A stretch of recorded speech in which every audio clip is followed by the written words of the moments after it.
안녕하세요. 정은입니다. 사람들은 언젠가 병이 들거나 나이가 들었을 때 쓰기 위해서 미리미리 돈을 모아두려고 안간힘을 쓰지만 결국 그 돈을 모으느라 병이 들고 마는데요. 그렇게 힘들게 모은 돈을 제대로 써보지도 못하고 병이 들거나 잘못되면 아무 소용이 없겠죠. 그만큼 돈을 모으는 것도 중요하지만 언제 어떻게 쓰느냐 또한 중요한 일일 텐데요. 그래서 오늘도 머니닥터 태진 씨를 모시고 미래를 위한 재테크 전략으로 임대 수익에 대한 자세한 얘기를 또 나눠보도록 하겠습니다. 안녕하세요. 안녕하세요. 네, 그동안 잘 지내셨죠? 네. 네. 방송 나간 이후로 상당히 반응이 좋아요. 그래서 뭐 따로 문의 전화도 받으신다는 얘기 들었는데 실질적으로 어떤 문의가 많이 가나요? 네, 지난 방송 나간 다음에 문의 전화가 이제 많이 왔고요. 네. 근데 의외로 생각보다 아주 많은 분들이 네. 지금 곤란한 상황, 어려움을 겪고 계신 분들이 곤란한 있더라고요. 상황이라는 게 뭐죠? 그럼? 그러니까는 잘못된 위치에, 잘못된 로케이션에 인컴 프로퍼티를 잡으셨다거나 네. 아니면 너무 비싼 가격에 잡으셔서 네. 뭐 수입하고 지출이 밸런스가 안 맞는다거나 그리고 또 뭐 세입자가 속을 썩인다거나 그쵸, 이래가지고 저희도 얘기를 했었죠. 예, 네. 이제 많은 분들이 자기가 갖고 계신 유닛을 관리를 해달라 이렇게 문의를 해주시는 분들이 그러셨구나. 많았었어요. 근데 안타까운 거는 네. 저희가 관리를 해드릴 수 있으면 좋은데 네. 그때 말씀을 드렸듯이 네. 저희 그룹을 통해서 우리 한 빌딩에 우리가 50채, 100채씩 있을 때 관리하는 거는 가능하지만 네. 그 어떤 동떨어진 하나의 유닛을 위해서 또 거길 별도로 또 가구해야 되니까 그게 이제 어렵다는 점이 좀 안타깝더라고요. 그래요. 되게 안타까운 일이네요. 그러니까 결국엔 그분은 그러면 그 문의하신 분들은 사실 이너서클 멤버는 아니셨던 거죠? 그렇죠. 저희하고는 인연이 없이 이제 네. 개인적으로 이제 네. 다른 루트를 통해서 이제 분양을 받으셨거나 매입을 하신 분들인데 네.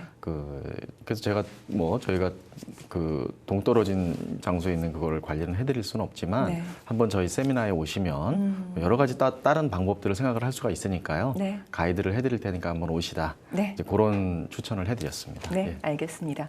그럼 다시 본론으로 들어와서요. 네. 사실 제가 진 선생님이랑 계속 방송을 진행을 하면서 저 역시 그 패시브 인컴 프로퍼티 유닛 오너가 되고 싶다는 생각이 계속 들거든요. 되셔야죠. 그런데 예. 그렇게 해서 이제 제가 결국엔 유닛을 얻었단 말이에요. 네. 근데 몰개지도 없고. 근데 비용을 다 처리하고 네. 그리고 또 뭐 결국에는 그게 수입으로 월세라는 게 수익으로 다 잡히면 또 네. 세금을 많이 내는 게 아닌가 싶어요. 네. 그 부분에 대해서 좀 설명해 주시겠어요? 네, 월세가 들어온다고 해서 그게 전부 이제 세금으로 세금으로 잡히는 과세 대상 소득이 되는 게 아니고요. 경비 처리를 할 수가 있어요. 경비 처리요? 예, 네. 그래서 몰기지에서 이자 부분, 네. 그리고 재산세, 관리비 이런 부분들을 경비 처리를 할 수가 있으니까 소득으로 잡히는 거는 몰기지 원금이 갚아지는 부분 정도 이제 보시면 될 것 같아요. 그래서 월세는 한 다운타운 기준으로 했을 때 한 원베드룸이 네. 500스퀘어피트짜리가 평균적으로 다운타운 유닛은 원베드룸이 되는데 네. 우리나라식 개념으로 하면 14평 정도가 되고요. 14평 정도 규모요? 네. 지금 1,600불 정도가 이제 쉽게 렌트가 나가고 있고요. 그러니까 렌트비를 한 달에 내는 렌트비를 말씀하시는 거죠? 1,600불이라는 게? 네, 그러니까 렌트비가 1,600불이 들어오고? 이제 월세가 들어오는 거죠. 근데 저희가 실제 경험을 하다 보니까 1,700 이상도 렌트가 나가요. 그래요? 네. 근데 1,600 정도를 평균으로. 보편적이라고 보고요. 네. 저희가 이제 한번 자료를 준비를 해봤습니다. 네. 그걸 보시면서 설명을 들어보시면 네네. 이해가 쉬우실 것 같아요. 네, 알겠습니다. 그러면 아까 경비 처리를 한다고 말씀을 하셨는데 다시 한번 좀 말씀해 주시겠어요? 네. 실제 그 월세인 임대 수익에서 비용 처리를 하는 그 경비에는 어떤 것들이 해당이 될 수가 있어요? 네, 경비 처리는 몰기지 이제 한 1,600 정도 네. 월세가 들어온다고 가정을 했을 때요. 네. 거기서 지금 현재 나가는 비용상으로 한 30만 불 분양가 기준으로 했을 때요. 네. 나가는 비용이 한 1,600불 정도 나간다고 네. 보시면 되겠습니다. 현금 흐름상으로는 똔똔이죠. 남는 돈이 네. 별로 없어요. 그러게요. 남는 돈이 없는데 그 중에서 경비 처리를 하고 나면은 이제 한 500불에서 600불 정도는 내가 인컴 신고를 하시게끔 매달? 그렇게 돼 있습니다. 그러니까 매달 인컴 신고를 하는 건 아니고요. 그쵸. 연말에 한 번 연말정산할 네. 때 1년에 한 5, 6천 불 정도는 인컴 신고가 되시는 거예요. 그러니까 네. 그 경비 처리가 가능한 부분이 네. 몰개지 이자 부분, 그다음에 그러니까 원금 아닌 이자 부분, 예, 몰기지 네. 이자 부분, 그리고 관리비, 관리비, 그리고 재산세 이런 아. 부분들이 그 경비 처리 항목이 되겠고요. 네. 몰기지 원금 갚아진 부분은 그 경비 처리를 할 수는 없고요. 그건 남이 나한테 준 돈으로 내가 맛있는 거 사 먹어도 되는데 내 빚 갚은 거잖아요. 그렇죠. 그러니까 그거는 이제 내 인컴이 되는 거죠. 그래서 밑에서는 몰기지 네. 원금이 갚아지고 네. 위에서는 시세가 조금씩 올라가고 이제 그런 그 비즈니스 모델이라고 생각을 하시면 네. 되겠습니다. 지금 차트를 보시게 되면 네. 지금 한 30만 불 정도 네. 그 기준으로 했을 때요. 네. 월세가 한 1,600불 정도가 들어온다고 봤을 때 지금 우리가 나가는 경비가 이제 다운페이 자금이 6만 불 정도가 필요해요. 6만 불이요? 예, 6만 네. 불이. 그러니까 그 콘도 분양가의 20% 정도를 보통 다운페이를 하거든요. 아까 한 30만 불 정도 되는 시세 네, 분양가를 말씀하시는 거죠? 기준을? 네네. 그러니까 30만 불 기준으로 해서 20%면 한 6만 불 정도 네. 되는 거고요. 네. 그거를 한 번에 다 내시는 게 아니라 한 1년 반에서 2년에 걸쳐서 때로는 한 15%를 한 1년 반에서 2년 정도에 내고 네. 나머지 5%는 입주 때 내도록 이렇게 돼 있습니다. 네. 그래서 처음 낸 그 15% 계약금 중도금, 1차 중도금, 2차 중도금 이런 부분들은 네. 법무법인의 신탁 계좌에 별도 이제 보관이 되고요. 아, 트러스트 어카운트라고 말씀하시는 거. 그렇죠. 네. 아, 트러스트 계좌에 보관이 돼서 네. 건설회사한테 저희가 주는 게 아니에요. 그 구매자가 건설회사한테 드리는 게 아니라 이제 그 법무법인의 네. 그 신탁 계좌로 페이투를 쓰게 됩니다. 아, 그래서 그 그래요? 신탁 계좌에서 그 물건이 완성돼서 내 명의로 소유권 등기가 되기 전까지는 자금이 보관되고요. 이제 그 다음에 입주가 되고 나서 이제 그 파이널 클로징이라고 하죠. 등기 네네. 시점이 오게 네. 되면 한 클로징 경비가 한 네. 15,000불 정도 보시면 될 것 같습니다. 그 15,000불에 해당되는 거는 어떤 경비가 되는 거예요? 사실 좀 막연하거든요. 취득세가 있고요. 그러니까 아. 취득세 한 두 종류가 있어요. 그러니까 뭐 그 네. 랜드 트랜스퍼 텍스, 그다음에 디벨롭먼트 레비, 네. 그리고 또 뭐 변호사 비용이라든지 소소한 경비들이 네. 이제 15,000불 전후로 보시면 될 것 같아요. 네. 그러면은 다시 한번 정리를 하면 한 네. 30만 불 정도의 유닛을 네. 만약에 저희가 소유를 하게 된다라고 하면 필요한 비용이 한 전체적으로 한 7만 5천 불 정도가 되는 거겠네요. 그렇죠. 6만 불 정도가 다운페이, 네. 이제 15,000불 정도. 네. 뭐 어떤 때는 좀 덜 들어가고 조금 더 들어 플러스 마이너스 알파가 있는데요. 그 정도가 이제 클로징 경비로 보시면 되겠고 한 7만 5천 불이 내 투자 원금으로 보시면 되겠습니다. 네. 근데 그것도 뭐 7만 5천 불이란 돈도 결국엔 한 번에 나가는 거는 또 아니고요. 그렇죠. 이제 이렇게 순차적으로. 나눠서 내기 예. 때문에 뭐 기간을 좀 두고 미리미리 준비할 수도 있겠네요. 그렇죠. 네. 근데 이제 좀 궁금한 게 30만 불짜리를 사기 위해서 7만 5천 불이라는 돈을 투자를 하게 되는데 과연 이게 이제 오르냐 이거죠. 네. 얼마만큼 오름세. 요즘 추세가 좀 어떤가요? 그 임대 수익에 대해서. 네, 인컴 프로퍼티로. 그 지금 우선 임대 수익 면에서 좀 말씀을 네. 드릴게요. 작년 한 해 그 토론토 시에서 그 평균 이 콘도 유닛들의 임대료가 6.8%가 올랐다라는 그런 한 통계가 해예요? 예, 1년 동안 6.8%가 이제 임대 그렇게 월세가 많아요? 올랐고요. 네. 앞으로 계속 지금 또 오르는 추세고요. 그리고 이거는 6.8%라는 거는 뭐 외곽 지역, 뭐 좀 안 좋은 동네 이런 것까지 다 합쳐서 6.8%니까 평균으로. 네. 좀 좋은 동네, 그러니까 중심가, 네. 다운타운, 미드타운 이런 데는 좀 더 올랐다라고 그렇겠네요. 볼 수가 있고요. 그래서 지금 저희가 지금 현재 시세로 한 1,600불 정도를 예상을 이제 지금 받고 있고 네.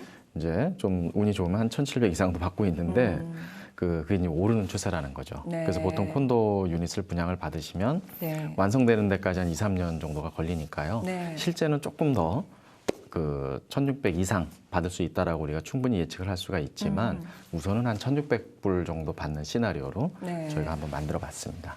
사실 1,600불이란 그 금액이라는 것도 사실 뭐 다른 세계 다른 대도시를 저희가 비교를 굳이 하자면 네. 어찌 보면 토론토 지역이라든지 미드타운, 다운타운은 좀 낮은 게 아닌가 싶어요. 평균적으로. 그렇죠. 네. 다른 도시들 보면은 뭐 그 이제 토론토가 그 작년 기준으로 해서요. 네. 세계 10대 도시 안으로 이제 올라섰어요. 그러니까 그 재작년까지만 해도 한 14위. 네. 그리고 그 이전에는 좀 더 밑에 이렇게 경제력 규모 면에서요. 네. 이렇게 랭크를 하다가 작년부터 이제 그 경제력인 파워 면에서 세계 10대 도시 안으로 이제 들어섰는데요. 다른 세계 10대 도시 안으로 들어가는 다른 도시들하고 비교를 네. 해보면 토론토의 렌트비는 아직도 되게 싼 편입니다. 그러니까 많이 올라갈 수 있을 것 같고요. 네. 그러니까 예를 들어서 뭐 샌프란시스코 같은 데 가면은 네. 바퀴벌레 나오는 조그마한 스튜디오 유닛, 네. 원베드도 아닌 스튜디오 유닛이 뭐 3,000불, 4,000불 이렇게 한 달에요? 한 달 렌트비가요. 그리고 뉴욕 같은 경우는 말할 것도 없이 네, 뭐 4, 그렇죠. 5,000불 원베드 네, 뭐 맞아요. 내야 되고요. 네. 영국 런던 같은 경우는 그 뭐 최근에 어떤 그 언론 다큐멘터리 프로그램에도 나왔는데 뭐 아주 그 전문직에 계신 분들 뭐 국회의원도 하고 이러시는 분들이 템지 강변에서 월세가 너무 비싸서 네. 보트에서 생활을 하는 이제 그런 이제 모습들도 화제 뉴스 예. 이런 데서 본 것 같아요. 네, 맞아요. 네. 그러면 실질적으로 뭐 상대적으로 사실은 다른 대도시에 비해서 토론토가 경제 규모 면에서는 뭐 10위 안에 들었지만 네. 그런데도 불구하고 아직은 렌트비가 싸기 때문에 뭐 오른다는 거는 사실 저희가 기대를 충분히 해볼 수 있는 거고요. 그렇죠. 네. 그러면 실예를 좀 들어서 실제 수익은 네. 어떻게 되는 건지 좀 분석을 좀 해주세요. 샘플로 좀 예를 드시면서. 네. 네. 그 우선은 한 7만 5천 불 정도 아까 말씀드렸듯이 투자 원금을 보시면 되고요. 네. 그러니까 다운페이 6만 불, 뭐 클로징 할 때 또 많은 클로징 경비가 랜드 트랜스퍼 텍스, 디벨롭먼트 레비, 그다음에 리걸 코스트 뭐 이런 것들 해서 한 15,000불 정도. 네. 그리고 24만 불 정도는 이제 몰기지를 얻어야 되겠죠. 분양가의 한 80% 수준이요. 네. 네. 그러면 지금 말씀 중에 디벨롭먼트 레비라고 말씀을 하셨는데 네. 그 경비라는 건 결국엔 개발 부담금, 뭐 개발 부담세 그런 걸 말씀하시는 건가요? 네. 이제 한국에서 개발 얘기하는? 분담금이라고도 하고요. 네. 이제 그 한 동네에 이제 보통 콘도 빌딩이 한 채가 들어서면은 네. 이제 인구가 늘어나는 거잖아요. 그렇죠. 그래서 한 400세대, 500세대씩 그 인구가 늘기 때문에 뭐 학교 교실 숫자도 늘려야 될 수도 있고, 맞아요. 뭐 버스 배차 간격을 또 뭐 더 늘려야 될 수도 있고, 그렇죠. 소방차를 늘려야 될 수도 있고, 병원 시설을 늘려야 될 수도 있고 이렇기 때문에 어떤 도시 인프라가 그쪽 지역에 좀 더 지원이 그러니까 돼야 기반 되잖아요. 시설을 확충하기 그렇죠. 위해서. 그래서 아. 그거를 가버먼트에서 네. 이제 그 개발 회사들한테 매기게 됩니다. 일종의 개발 세금 명목으로요. 네. 그 건설회사한테 매기게 되면 네. 그걸 건설회사는 또 이게 뭐 돈 벌자고 사업을 하는 거니까요. 네. 자기가 다 안 내고 네. 그걸 유닛 오너들한테 이제 그 부담을 시키죠.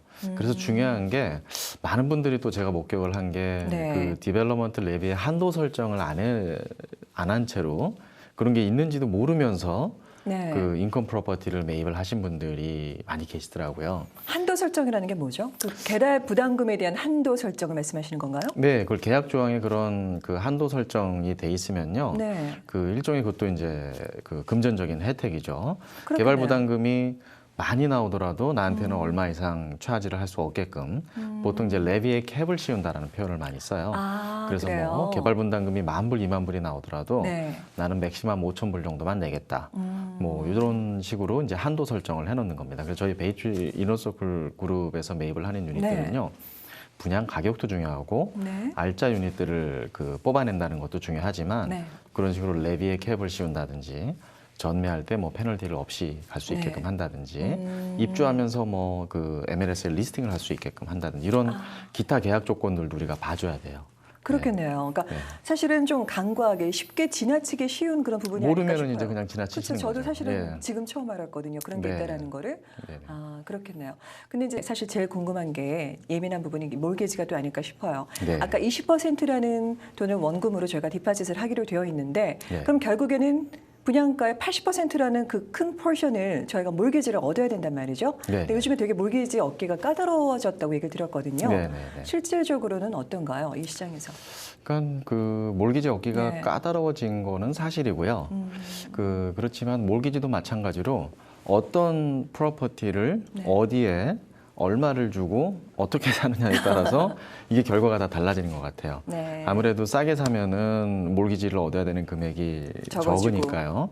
그 몰기지가 얻기가 좀 쉬운 거고요. 네. 그리고 렌트비가 좀 비싸게 받는 동네에 가면은 네. 이 월세 인컴이 월세 소득이 있기 때문에 그게 이제 경비를 충분히 커버를 해주면 좀 더 쉬워지는 부분들이 있고요. 네. 저희 베이트리 이너서클 그룹에서 매입한 유닛들은 대부분 다 80% 모기지가 수월하게 나오고 있고요. 저희 몰기지 서비스 팀에서 어떤 찾아드린 그런 그 시중은행의 조건들보다 어떻게 우리 멤버분들이 본인의 네. 주거래 은행에서 받으시는 조건이 더 좋은 경우도 있었어요. 아, 그래요? 예, 뭐 2.1%대에 막 받기도 하시더라고요. 네. 그래서 대부분은 뭐 80% 모기지는 수월하고요. 네. 뭐 경우에 따라서는 아주 타이트해지고 이러면은 뭐 5% 정도 뒷받침을 더 하셔야 된다던가 아. 이런 상황은 있을 수가 있겠죠. 네. 하지만 전반적으로 봤을 때 뭐 어렵지는 않습니다. 네. 그러니까 right product을 그러니까 그 제대로 된 물건을 제대로 된 장소에 그 좋은 가격에 사야 되는 거죠. 예. 뭐 가장 기본에 해당되는 얘기인 것 같으면서도 사실 제일 그렇죠. 어려운 게 아닌가 싶어요. 네. 그러면 몰기지 이외에는 어떤 경비가 또 드나요? 인컴 프로퍼티를 갖기 위해서는? 몰기지 이외에는 네. 그 이제 재산세를 내야 아, 되고요. 네네. 그다음에 이제 관리비, 관리비. 그 공용 면적을 관리하는 네. 그 관리비가 나가게 되겠죠. 네네. 그래서 표를 보시게 되면은요. 네. 이제 2.7% 이자율로 그 기준을 잡았어요. 네. 지금 뭐 제일 좋은 조건에 받으시는 분들은 2.1%까지 이렇게 막 받기도 하시는데 네. 좀 보수적으로 네. 2.7% 이자율로 25년 상환 기준으로 해서 23만 불 모기지를 받았다. 이렇게 가정을 했을 때 네. 한 달에 한 모기지 페이먼트가 한 1,100불 정도가 나가게 몰기지. 됩니다. 네. 예. 매달 내가는. 네. 예, 네. 그리고 관리비가 275불 정도. 275. 스퀘어피트당 55센트 기준으로 해서 275불 정도가 나가는 거고 이제 500 스퀘어피트 면적 기준으로 기준으로? 했으니까요. 네. 그리고 이제 재산세가 한 180불 정도 이제 분양가 기준으로 해서요. 네. 이 정도 나가게 되고요. 랜드로드 보험이라는 게 또 예, 아까 그 네. 부분이 지금 궁금했었어요. 사실 저희가 보험을 꼭 사게 돼 있잖아요. 네네. 네네. 그러니까 물론 이제 테넌트 네. 인슈런스를 들기도 하고요. 네. 그 이제 뭐 무조건 들어야 돼요. 네, 테넌트 맞아요. 인슈런스를 들어야 여기, 되고요. 네. 그리고 이제 빌딩에도 빌딩 인슈런스가 있는데 랜드로드도 혹시나 테넌트 인슈런스에서 커버가 커버가 안 되지 되면. 않는다거나 빌딩 인슈런스에서 커버가 되지 않는 어떤 그 문제가 생겼을 때 우리가 네네. 보호를 받기 위해서 랜드로드 네. 보험을 꼭 그 들어두셔야 되고요. 네. 그게 이제 한 3, 40불 정도 보시면 되겠습니다. 그러면은 우리 표상으로 보게 되면요. 1,600불 정도가 월세를 받아서 네. 1,600불 정도가 고스란히 나가는 거죠. 그래서 이제 아니, 똔똔 정도 보시면 말씀 중에 죄송하지만 뭐 산수적으로도 네네네. 1,600불이 들어오는데 월세가 네. 들어오는데 임대 수익이 고스란히 1,600불이 나가면 남는 게 없는 것 같잖아요. 아무튼 1,600불이 들어와서 1,600불 정도가 나가니까 네. 현금 흐름상으로는 뭐 남는 게 없어 보이지만 그렇죠. 캐나다는 어떻게 보면은 그 재테크 환경이 더 좋은 거예요. 그래요. 전세 개념이 없잖아요. 그렇죠. 전세 개념이 없이 우리는 몰기지를 끼고 콘도를 사는 거고요. 또 월세를 놓는 거라고요. 네. 그리고 월세를 놓게 되면 월세가 우리 운영 경비를 다 커버를 해주는 그런 모델만 된다면 이 몰기지 페이먼트에는 이 예에서 보기에는 1,100불에 해당하는 몰기지 페이먼트에는요. 원금이 한 반 정도가 갚아집니다. 아, 1,100불 예. 중에서 예, 원금이 한- 차지하는 부분이 있기 예, 때문에 한 5, 600불 정도는 원금이 갚아지고 네. 나머지가 이자이기 때문에 25년 상환, 뭐 30년 상환 기준으로 했을 때요. 네. 그러니까 남이 내 빚을 갚아주는 거예요. 그러니까는 전세 끼고 아파트를 샀을 경우에는 그 세입자가 나간다 그러면 전세 다시 보증금을 내줘야 그대로 되죠. 빼줘야 되잖아요. 네. 근데 몰기지를 끼고 콘도를 산 경우에 그리고 월세가 들어와서 그걸로 모기지를 갚은 경우에는 몰기지 밸런스가 네. 갚아야 될 모기지가 계속 시간이 지나면서 줄어드는 거예요. 그렇겠죠. 남이 내 빚을 갚아주는 겁니다. 아우, 뭐 그러니까 나는 뭐 나는 뭐 놀러를 다니든 여행을 다니시던 네. 레저를 즐기셔도 남이 내 빚을 갚아주는 그런 모델이 나오는 거고요. 네. 이렇게 아래에서는 이제 빚이 조금씩 갚아지는 거고요. 위에서는 시세가 조금씩 올라주는 거고요. 그래서 그 모기지 원금이 한 달에 한 550불 정도 평균적으로 갚아지게 되고요. 네. 그게 이제 내 소득이 되는 거죠. 아, 그러니까 결국엔 아까 말씀하신 것처럼 그 소득에 대해서만 나중에 이제 세금이 부과가 되는 거겠네요. 그렇죠? 그러니까 매년 한 번씩 연말 네. 정산할 때 네. 1년에 한 5, 6천 불 정도 수준이 이제 내가 번 돈으로 이제 세금 인컴 신고, 소득 임대 신고를 수익 하셔야 중. 되는 거죠. 예, 내 소득에 포함시키시는 거죠. 예. 아, 그래요. 아까 말씀하신 것처럼 남이 저희가 이제 몰개지만 얻게 되고 기본적인 종잣돈이 있어서 예, 분양을 받게 되면 네. 남이 내 빚을 갚아주고 결국엔 또 시세 차익도 보고 네. 그렇게 되는 거죠. 네. 와, 좋은데요. 그러면은 마지막으로 네. 제가 좀 정리를 해볼게요. 아까 뭐 네. 말씀 계속 해주셨는데 혹시 앞에 안 보신 분들을 위해서 저희가 인컴 프로퍼티 유닛 오너가 됐었을 때 실질적으로 지금 저희가 준비해야 되는 그 비용이라고 할까요? 다시 네. 한번 정리해 주시겠어요? 네, 이제 보통 분양가의 20% 네. 정도가 되고요. 네. 그래서 그 20%가 5%씩 한 4번 정도 나눠서 네. 뭐 입주 때까지. 입주 때까지 네. 1년 반에서 2년 정도 음, 뭐 내게 되고요. 그리고 이제 콘도가 완공되는 건 한 평균 한 3년 정도 걸리는데 네. 어떤 거는 이제 마지막 5%는 입주 때 내라. 음, 이런 그 콘도들도 있어요. 네. 그래서 30만 불 기준으로 해서는 6만 불을 2, 3년에 나눠서 내신다고 네. 보면 되고요. 그리고 그 돈은 그 법무법인의 신탁계좌의 신탁 보관이 네. 되게 되는 거고요. 그다음에 클로징 코스트가 한 15,000불 정도 네. 보시면 되겠습니다. 그거는 이제 저희가 유닛 오너가 되기 위해서 준비해야 될 자금에 해당이 되고요. 네. 그럼 실질적으로 이제 지출 비용, 임대 네. 수익 중에서 그 다시 한번 또 경비 비용 말씀해 네, 주시겠어요? 이게 뭐 한 1,600불 정도 월세를 받는다고 네. 봤을 때는 한 1,600불 정도 경비가 또 나가는데요. 네. 그 몰기지, 재산세, 관리비 그리고 네. 뭐 랜드로드 보험 요 정도가 나가게 되는데요. 네. 몰기지가 한 1,100불 정도, 한 2.7% 이자를 기준으로 했을 때요. 그리고 관리비 그리고 재산세, 그리고 랜드로드 보험 한 3, 40불 정도가 나가게 되면 네. 실제 순수하게 지출되는 비용을 빼고 순수하게 지출되는 돈은 네. 1,000불 정도라고 보시면 되고요. 네. 한 5, 600불은 남이 내 빚을 갚아주는 거고. 매달. 네, 그래서 그건 내 소득으로 보고를 해야 되는 거고요. 그래서 아래서는 이제 매달 한 5, 600불씩 빚이 갚아지게 되고요. 네. 그리고 평균 시세가 지금 뭐 한 4, 5% 이상은 충분히 오를 수 있지 않나라고 보는데 3%만 잡아도 우리가 30만 불 분양가 기준으로 했을 때 1년에 9,000불이잖아요. 그렇죠. 그럼 보이지 않는 돈을 15,000불씩 버는 와.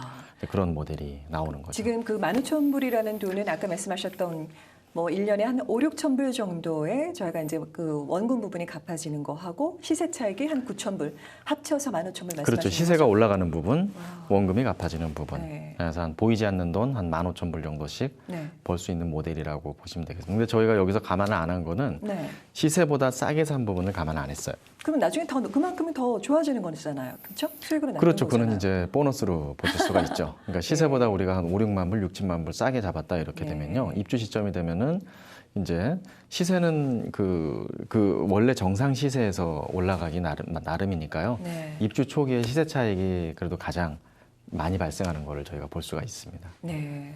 결국에는 한 뭐 30만 불짜리의 저희가 어떤 콘도 유닛을 네. 결국에 만약에 오너가 된다라고 분양을 받았었을 때 한 7만 5천 불 정도 저희가 시드머니가 필요하고 그리고 매년 기대할 수 있는 수익이라는 게 시세차까지 합치면 숫자적으로는 한 15,000불 정도. 그렇죠? 네. 근데 거기서 이제 네. 그 중요하게 제가 포인트를 좀 네. 짚어드리고 싶은 부분이 그 7만 5천 불 그 부분도요. 네. 그 내가 준비를 안 해도 될 수가 있다라는 거예요. 그건 또 무슨 얘기죠? 중요한 얘기인데요. 어떻게 그게 가능하죠? 네, 그러니까는 그 지금 우리 토론토에 살고 계신 분들은 네. 내가 알게 모르게 집값이 지금 많이 올랐잖아요. 네. 그러니까 집에 지금 에퀴티라는 게 많이 지금 쌓여 있습니다. 네, 지난번에 말씀하셨던. 그거를 활용을 해주시면은요, 아. 그 홈라인 크레딧 통장을 오픈을 하셔서 거기서 내 집에 있는 에퀴티를 다운타운으로 옮긴다라고 생각을 하시면 될 것 같아요. 그러면은 네. 그 7만 5천 불에 해당하는 자금도 조금씩 그 에퀴티에서 꺼내서 다운타운으로 옮기신다라는 생각을 하시게 되면 네. 내 주머니에서 내가 부담하는 돈은 사실은 이자 비용 정도가 되는 거죠. 그래서 그 이자 비용 정도를 내가 부담을 하실 수가 있다 그러면요. 네. 에퀴티가 많으신 분들은 하나만 잡는 것이 아니라 이제 여러 채도 잡으실 수 있는 그런 그러니까 입장이 되시는 거죠. 실제적으로 현금으로 뭐 어떤 여유 자금이 그만큼 없어도 네. 결국 이제 주택을 담보로 해서 네. 활용을 할 수 있다는 말씀인가요? 네. 에퀴티가 네. 충분히 있으신 분들은 한번 해보실 만한 네. 것 같습니다. 예. 알겠습니다. 네. 오늘 너무너무 좋은 정보 감사하고요. 네. 저희가 다음 시간에는 어떤 내용을 또 어떤 주제로 한번 다뤄보게 될까요? 네, 저희가 이제 세미나를 통해서 이제 이런 그 시나리오를 보여드리게 되면 네. 많은 분들이 질문을 해주시는 게 과연 그러면은 그 몰기지 이자율이 확 올라가거나 뭐 이런 네. 일이 생기면 어떻게 되는 것이냐. 걱정되죠. 예, 사실. 이제 그런 네. 질문들도 해주셨고요. 네. 뭐 콘도는 오래되면 관리비가 뭐 올라가고 뭐 그래서 좀 가치가 떨어지고 이럴 수가 있다는데 네. 주택에 관리비가 비해서. 관리비가 확 올라가고 이러지 않느냐. 이제 그런 부분들도 질문을 해주셨고 네. 과연 또 시세가 지금 우리가 상투 잡는 거 아니냐. 제일 높을 그 때. 시세가 떨어지거나 네. 뭐 안 오르거나 이렇게 되면은 어떻게 되느냐 이런 부분들을 많이들 질문을 해주시는 게 네. 제일 대부분이에요. 궁금하고 예민한 네. 부분이기도 해요. 그래서 다음 시간에는 네. 그 시세와 네. 몰기지 이자율 네. 그리고 관리비 부분 이 세 가지 부분에 대해서 한번 짚고 넘어가 보도록 정말 하겠습니다. 중요한 정보겠는데요. 네. 네. 말씀 기대하겠습니다. 예, 네. 오늘 감사합니다. 말씀 감사합니다. 예. 아무것도 노력하지 않고 저절로 원하는 일이 이루어지길 바라는 건 욕심일 것입니다. 모든 노력엔 반드시 보상이 뒤따르는데요. 단지 시간이 문제일 뿐 언젠가 반드시 오기는 오지만 그 보상에 너무 매달려서만도 안 되겠죠. 당장 그 보상을 바라면서 힘들어하지 말고 현재에 주어진 조건에 최선을 다하는 것. 그거야말로 나 자신에게 주는 최고의 보상이 아닐까요? 바라는 게 있다면 지금이라도 노력하십시오. 노력하는 사람만이 그 꿈을 이룰 수 있습니다. 그럼 저는 다음 이 시간에 다시 찾아뵙겠습니다. 여러분 고맙습니다. 본 프로그램은 메이크업 협찬 미라전, 헤어 협찬 김은한 헤어살롱 제공입니다.